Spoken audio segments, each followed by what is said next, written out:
रोजाना खबर रखे सब पे नजर। लाइक कीजिए, शेयर कीजिए और सब्सक्राइब कीजिए हमारे चैनल को। नमस्कार, इस बड़ी खबर के प्रायोजक हैं little business centre, Nandini plaza, गर रोड, मेरठ। ऑनलाइन से भी सस्ता मोबाइल, खरबंदा रेस्टोरेंट, लजीज व्यंजनों का सबसे बड़ा जंक्शन, 249 में अनलिमिटेड खाना, H block, Shastri Nagar, Meerut. French tables, 15 सालों का लंबा विश्वास। कार और टैक्सी के लिए जल्द संपर्क करें। Shri Balaji telecom mobile world, Lal Kurti. Online के रेट पर मोबाइल लीजिए और साथ में गिफ्ट का भंडार। अभी कॉल कीजिए। नमस्कार, रोजाना खबर में आप सभी का हार्दिक स्वागत है। मैं हूं भास्कर विभूति। लगातार जिस तरीके से आप देख सकते हैं, ये सेंट्रल मार्केट का 661/6 ये बिल्डिंग है। इसमें करीब करीब 22 दुकानें हैं और 22 दुकानों को जिस प्रकार से सुप्रीम कोर्ट ने ध्वस्त करने का ऑर्डर जारी किए हैं, उससे कहीं न कहीं व्यापारियों में दुख है, दर्द है और उनको लगता है कि साल भर, कई सालों के 10, 20 साल, 30 साल की मेहनत की जो पूंजी है वो खत्म हो जाएगी। इस दुकान से इनके बच्चे पलते हैं और इसमें तमाम ऐसे 22 लोग ऐसे व्यापार कर रहे हैं जिनके बच्चे यहाँ पलते हैं। और तमाम चीज़ों को लेकर रोजाना खबर भी ये कह रहा है कि योगी सरकार या जनप्रतिनिधि को इस पर ध्यान देना चाहिए कि कम से कम दुकानदारों के ऊपर जो ये सामत आई है वो ना हो। आवास विकास ने आज नोटिस चस्पा भी किया है और चस्पा करने के बाद ध्वस्तीकरण की कार्रवाई होगी, क्योंकि 3 महीने का वक्त दिया गया है। और 3 महीने के वक्त के बाद जिस तरीके से यहाँ पे तमाम लोग यहाँ पे गमगीन हैं और होने भी चाहिए, क्योंकि देखो पूरी ज़िंदगी की पूंजी, चाहे वो किसी के दुकान हो, कुछ भी हो, योगी सरकार को, जनप्रतिनिधि को, सांसद को, सबको ध्यान देना चाहिए। नमस्कार, क्या नाम आपका? क्या नाम बताइए? भैया आपकी दुकान है ना, क्या नाम है आपको बताइए? डर तो होगा, डर तो होगा। कितने साल से दुकान कर रहे हैं आप? 20 साल से। तो क्या लग रहा है कि कोई योगी सरकार या जनप्रतिनिधि आपकी इस अभी के जो प्रॉब्लम है उसमें कुछ ध्यान देंगे? वो आज उम्मीद तो पूरी है जी, कुछ ना कुछ तो आप लोगों ने पहल भी करी है, क्योंकि मैंने देखा है कि विनीत शारदा जी और आपकी बात उप मुख्यमंत्री केशव प्रसाद मौर्य तक पहुंचाने गए थे और उसके बाद लगातार प्रयास चल रहा है। तो आप लोगों की ये आवाज़ सफलता की तरफ बढ़ती दिखेगी या क्या लग रहा है? दर्द है, दुख है, मलाल है कि लगता है कि 20 साल की मेहनत आपकी ऐसे ही चली जाएगी? नहीं जी, हमें तो पूरी उम्मीद है कि योगी सरकार हमारे इसमें साथ आएगी और हमारे लिए कुछ ना कुछ करेगी, क्योंकि हमारी रोजी रोटी सब कुछ यहाँ से ही चल रही है। और उसके पीछे कितने परिवार चल रहे हैं, ऐसा नहीं है एक दुकान नहीं है, 22 दुकानें हैं यहाँ लगभग, और इसमें कम से कम 250 परिवार चल रहे हैं। सीधी सी बात, 250 फिर अगर कर्मचारी को भी मिला दें तो 500 हो जाते हैं। और यहाँ पे तमाम दिग्गज एडवोकेट हैं, युवा चेहरे हैं। मेरठ कचहरी के दोनों एडवोकेट चेहरे हैं, युवा चेहरे हैं, दोनों यंग एडवोकेट हैं मेरठ के। और यहाँ पे इनके पिताजी और तमाम लोग व्यापार भी करते हैं, ये अपना फर्म भी चलाते हैं, लीगल एडवाइज़र भी हैं। राहुल ठाकुर जी, क्या लगता है कि सरकार इधर ध्यान देगी? क्योंकि 661/6 एक मकान है, 600 मकान नहीं है। तो क्या लगता है मास की तरफ लोग ज़्यादा ध्यान देते हैं, एक बिल्डिंग की तरफ? सुप्रीम कोर्ट डबल बेंच का ऑर्डर, आप एडवोकेट भी हैं।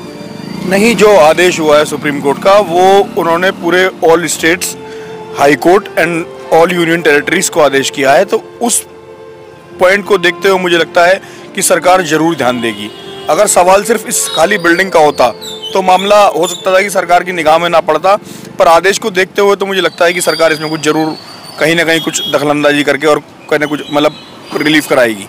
मैंने भी सुप्रीम कोर्ट, चूँकि मैंने कवर किया हुआ है दिल्ली में बड़े अखबार में, तो मुझे भी लगता है कि कुछ ना कुछ होगा। लेकिन सुप्रीम कोर्ट के ऑर्डर को अगर आप देखेंगे तो सुप्रीम कोर्ट ने बेशक तमाम यूनियन टेरिटरी और तमाम आवास विकास के लोगों को नोटिस दिया, लेकिन पर्टिकुलर अगर ध्वस्त करने का आदेश दिया है तो 661/61 को ही दिया है। क्योंकि जब जजमेंट दिया जाता है तो सुप्रीम कोर्ट का जजमेंट ब्रॉड एस्पेक्ट में होता है, क्योंकि सुप्रीम कोर्ट का जजमेंट माइलस्टोन होता है। सुप्रीम कोर्ट का जजमेंट दूरगामी के लिए होता है, लोग उसकी नसीहत के रूप में लेते हैं अगर कोई दूसरा जजमेंट होता है। एडवोकेट हैं इंजीनियर सिंह, आप तो मानते हैं सुप्रीम कोर्ट के, आपने ऑर्डर भी पढ़े होंगे। नसीहत देना और राज्य सरकारों को बोलना ये अलग चीज़ है, लेकिन पर्टिकुलर 661 का नाम लेके ध्वस्त करना, ये दोनों दो तरह के मामले हैं। चूँकि मैं बताना चाहूँगा कि 661/6 जो यही लोग हाई कोर्ट गए थे और हाई कोर्ट से भी आदेश दिया था इन्होंने कि 661/6 को ध्वस्त कर दिया जाए, बाकी सबके लिए डायरेक्शन था। हाँ। सेम सुप्रीम कोर्ट ने हाई कोर्ट के आदेश को एज चीज रखा है और उसमें भी सुप्रीम कोर्ट ने 2 चीज़ दिया है। एक तो आदेश दिया है 661/6 के लिए और दूसरा डायरेक्शन दिया है सभी ऑल इंडिया के लिए कि ऑल इंडिया के लिए कि जैसी भी इस तरह की बिल्डिंग है उन पे कार्रवाई की जाए। ना कि उनको ध्वस्त किया जाए। लेकिन कार्रवाई करने के लिए तो दोनों चीज़ों में डिफरेंस है, एक तो डायरेक्शन है और दूसरा आदेश है। बिल्कुल, इन्होंने बिल्कुल लीगली पॉइंट ऑफ व्यू से, क्योंकि मैं भी लीगल रिपोर्टर करीब 12 साल सुप्रीम कोर्ट को कवर किया है, लिहाजा मैंने उस जजमेंट को पढ़ के ही समझ गया था। अखबार में तो हेडिंग्स कुछ और आई थी कि 1500 मकान नहीं, 661/61 को ही ऑर्डर किया गया है ध्वस्त करने का, बाकी को एक कार्रवाई का वो दिया है कि आप कार्रवाई कीजिए। मतलब सरकार, कोई भी, सुप्रीम कोर्ट ये कहता है कि गंदगी ना फैले, अतिक्रमण ना फैले, अवैध निर्माण ना हो, इस पर सरकार और जो कंसर्निंग एमडीए और आवास विकास ध्यान दे। तो क्या लगता है आपको कि आज नोटिस चस्पा भी हुआ है, अब 3 महीने का वक्त है, धीरे धीरे? वो तो माननीय सुप्रीम कोर्ट के जो आदेश है बहुत दुखद आदेश है, लेकिन अब चूंकि आवास विकास आदेश से बधा हुआ, सरकार बधी हुई है, लेकिन फिर भी हम सरकार से गुहार लगाएंगे कि हमारे सारे व्यापारी भाइयों की सुनी जाए और सरकार हमारे हित में सुप्रीम कोर्ट में हमारे साथ खड़े हो और सुप्रीम कोर्ट में कुछ हलफनामा दायर करे, हमारी तरफ से खड़े होकर व्यापारियों का बचाव करे। ये हम सरकार से गुहार लगाएंगे, भाजपा सरकार से, योगी सरकार से और माननीय प्रधानमंत्री जी से, कि हम सब व्यापारियों की रोजी रोटी को बचाया जाए। बिल्कुल, होना भी यही चाहिए। रोजाना खबर लगातार इन व्यापारियों के साथ खड़ा है, क्योंकि रोजाना खबर सेंट्रल मार्केट को अपना परिवार मानता है, लिहाजा अगर कुछ मुआवजा लेके सरकार एक नीति लाए तो हो सकता है सुप्रीम कोर्ट के आदेश को वो किसी तरीके से बचाव किया जा सकता है। क्योंकि अगर पर्टिकुलर एक बिल्डिंग का आदेश है और जनरल बातें कही गई हैं कि तमाम चीज़ों को लेकर कार्रवाई करे, ऐसे में सुप्रीम कोर्ट ने जिस प्रकार से आदेश दिया है, आने वाले कल में अगर कोई मर्सी पिटीशन योगी सरकार ध्यान नहीं देती है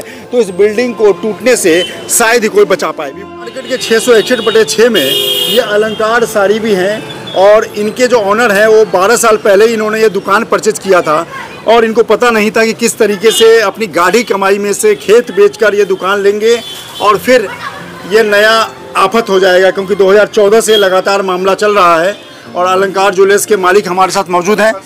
अलंकार साड़ी ज्वेलर्स निकल के अलंकार साड़ी के मालिक मौजूद हैं यहाँ पे और इसे जानने की कोशिश करते हैं इस दर्द को किस तरीके से महसूस कर रहे हैं, क्योंकि परिवार भी है, बच्चा भी है। एक बिजनेस को जमाने में 20 साल लग जाते हैं और 20 साल होते ही इनका बिजनेस टूटने की कगार पे है। तो मैं भी बार बार कहता हूँ, योगी सरकार ट्वीट के माध्यम से भी मैं भेजूँगा, जो मेरठ के जनप्रतिनिधि मंत्री सुमेंद्र तोमर हैं, इस इलाके के मंत्री विधायक अमित अग्रवाल हैं, लक्ष्मीकांत वाजपेयी हैं, सांसद अरुण गोविल हैं, तमाम प्रतिनिधियों को पहल करना चाहिए। क्योंकि अगर एक व्यक्ति भी उनके समाज का, उनके शहर का अगर परेशान है तो जनप्रतिनिधियों को तो इस पर पहल करने की जरूरत है। क्या नाम है आपका? राजीव गुप्ता। कब लिए थे आप ये दुकान? मैंने भैया 2012 में ली है। और पहले कहाँ दुकान करते थे आप? पहले कुछ नहीं। अच्छा, यही पहला बिजनेस है? अच्छा। तो पिताजी क्या करते थे? कैसे? पिताजी नगर निगम में सर्विस थी। अच्छा। हाँ, हमें तो पता भी नहीं था क्या आवासीय होता है, क्या कॉमर्शियल होता है। अपनी गाड़ी एमआई से कहाँ से उधार मांग के कॉमर्शियल हो गया है ना। जब तक हमें नहीं पता था कि क्या आवासीय होता है, क्या कॉमर्शियल होता है, नहीं तो हम काहे उले थे। मैंने तो जब भी 2012 में दुकान ली है, 2014 में पता लगा ऐसे हो गया अपना। तो क्या लगता है आपको दुख के इस घड़ी में, कैसे क्या कहना चाहेंगे जनप्रतिनिधियों से और क्या महसूस कर रहे हैं? अब तो भैया उनका सहारा है, जनप्रतिनिधियों का ही सहारा है, उनसे गुजारिश करेंगे और सुप्रीम कोर्ट में दोबारा जाएंगे, उनसे ही अपना मर्सी पिटीशन करेंगे अपना। चूँकि एक पर्टिकुलर दुकान का मामला है, सुप्रीम कोर्ट मैंने भी कवर किया है, लिहाजा पर्टिकुलर एक दुकान और एक मकान 661/6 सुप्रीम कोर्ट का डबल बेंच का ऑर्डर है। अगर सिंगल बेंच होता तो अपील होता, हालांकि अपील की ज़्यादा गुंजाइश लगती नहीं है एक लीगल एक्सपर्ट के नाते, लेकिन फिर भी कोशिश होनी चाहिए या योगी सरकार ही इस पर पहल करे कि इस दुकान और इस इलाके में जितने कमर्शियल एक्टिविटीज़ हो रहे हैं उनको आज तक के लिए जो बन चुके हैं, जो काम कर रहे हैं, उनको कुछ न कुछ टैक्स लेके या कुछ पैसा लेके उसको कमर्शियल कर दिया जाए। इस तरह से कुछ बातें बने तो काम चल जाए। हाँ, अब तो यही रास्ता है और यही रास्ता है बस अपना, ऐसे ही। क्योंकि सेंट्रल मार्केट मेरठ का बड़ा पहचान बन चुका है। ऐसे में कई चीज़ों को लेकर यहाँ पे सेक्टर 2 के मार्केट में चले जाइए, आरटीओ रोड पर चले जाइए, हर जगह बड़े बड़े शोरूम्स खुल रहे हैं। तो फिर 661/6 को ही क्यों? सवाल यहाँ पे भी ये भी खड़ा होता है। लिहाजा मेरी खबर, अगर कोई मेरठ के मंत्री, विधायक, सांसद देख रहे हैं तो इनकी बातों पर, तमाम लोगों की बातों पर, व्यापारियों की बातों पर पहल जरूर करें। क्योंकि परिवार अगर एक बार टूटता है तो फिर जीवन भर आदमी संभल नहीं पाता है। विभूति रस्तोगी, रोजाना खबर।